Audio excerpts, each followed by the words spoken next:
د هغه خدای په نامه چې بخښنه یې تر غچ اخیستلو ډېره غوره بللې ده. ستړي مه سئ، ناصر ریشا یم د نړیوالو اړیکو په باره کې د ویډیوګانو د سلسلې شپږمې برخې ته ښه راغلاست. تاسو به خامخا د بالانس آف پاور یا د ځواک د انډول او یا هم د قدرت د توازن اصطلاح اورېدلې وي او یا به مو لوستلې وي. په نړیوالو اړیکو او نړیوال سیاست کې دا هغه کانسپټ دی چې دا موږ ته راښیي چې دولتونه په مشخصو حالاتو کې څنګه سلوک کوي او ولې یې کوي یا څنګه برخورد کوي او ولې یې کوي. البته دغه کانسپټ چې دی د سیاسي ریالیزم په تیوري پورې تړلی دی.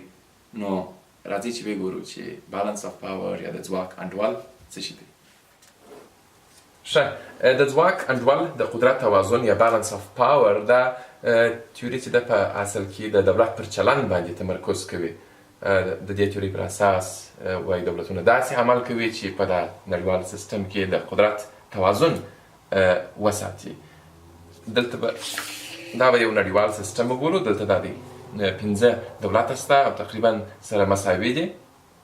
نو د دې لپاره چې د داسې یو حالت مخه ونیول سي چې په دغو دولتونو کې یو دونه زورور سي چې هغه یو بل دولت باندې مسلط سي او پر د نور باندې مسلط سي او یا د نور حتی فتح کړي، د دغه یو حالت د مخنیوي لپاره لازمه ده چې د قدرت توازن وساتل سي. نو دا کار څنګه کیدای سي؟ مثلا یو داسې کیدای سي چې د خپل قدرت په څوک زیاتوي.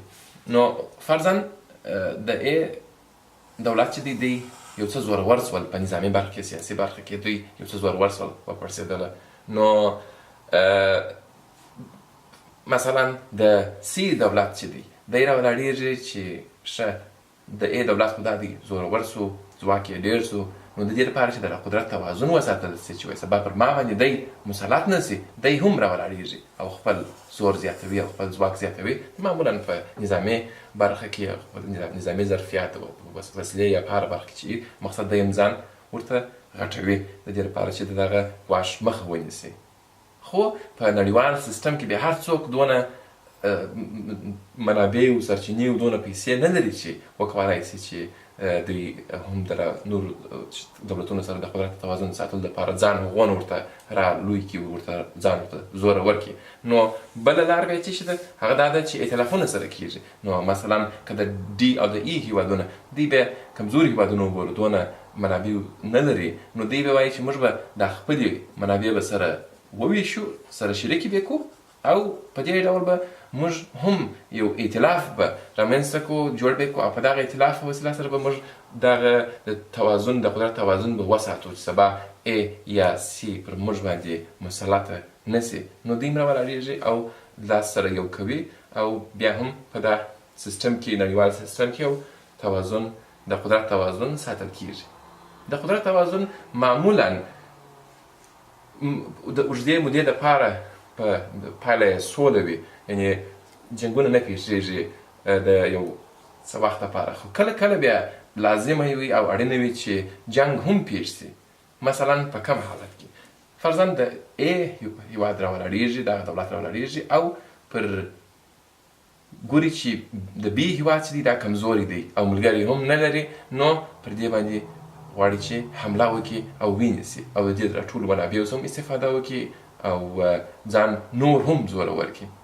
نو دلته چې دی د سی او ډي او ای دولتونه چې دي دا ویني او دې ته متوجه کېږي. وایي داسې که داسې چې سبا دا د ا دولت چې دی د بي دولت یې هم ونیوي، نو دی خو به نور هم غټ سي او بیا به هغه زموږ زور نه پرسېږي او دی بیا کېدی چې پر موږ باندې مسلط سي او دغه د قدرت توازن مات سي. نو د دې لپاره دوی څه کوي؟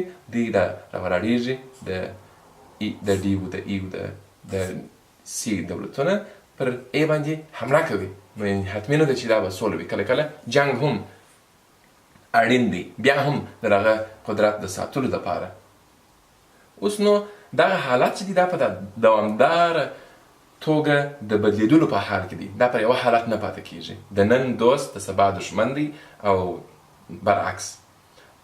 د هغه اصلي شی چې دا ټاکي چې څوک د چا سره یي، څوک څه شي وکړي د قدرت د توازن د ساتلو لپاره، هغه دا دی چې د چا څخه څونه ګواښ متوجه دي و دا نورو ته، یا د کومو کسانو سره د کومو لوبغاړو څخه څومره ګواښ متوجه دی.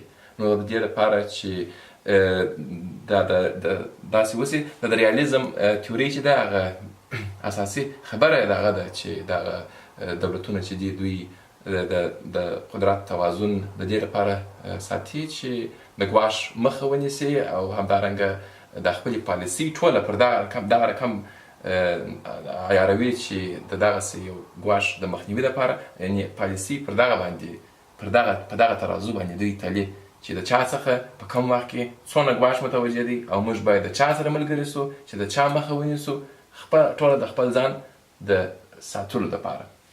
اوس نو دا د نن په سیاست کې د نن نړیوال سیاست کې هم خورا اهمیت لري. ګورئ په تاریخي لحاظ که تاسې وګورئ د ډېرو تاریخ پوهانو په اند باندې دنیا یو وخت ګڼ قطبي وه. مثلا په اروپا کې لوی قدرتونه وه، په د دنیا په نورو برخه کې لوی قدرتونه وه. نو د دنیا چې وه په هره سیمه کې لوی قدرتونه وه، دې ته ګڼ قطبي یا مالټي پولر ویل کېږي. خو د دوهم نړیوال جګړې وروسته بیا دنیا چې وه په دوو لویو قطبونو باندې وویشل شول. یوې خواته چې و د شوروي اتحاد و او دا کمونیستي بلاک و، او دا بل طرف ته امریکا او غربي نړۍ وه. تر سړې جګړې راوروسته چې کله شوروي اتحاد مات سو، دنیا چې وه هغه یو قطبي سوله، یعنې امریکا یکه تازه پاته سوله او د یوه هجمون په توګه رامخته سول. اوس نو د دغه تیورۍ پر اساس که داسې چې څوک و آیندې ته او راتلونکي ته وړاندوینه وکړي، هغه به دا وي چې نو باید دا نور دولتونه که نن وي که سبا وي لاس سره یو کړي او امریکا ته لاس یو کړي او امریکا راچپه کړي. البته په اوسني یا معاصر نړیوال سیاست کې دغه پوښتنه یو خورا لوی بحث جوړ کړی دی. ستاسو د پاملرنې څخه ډېره مننه.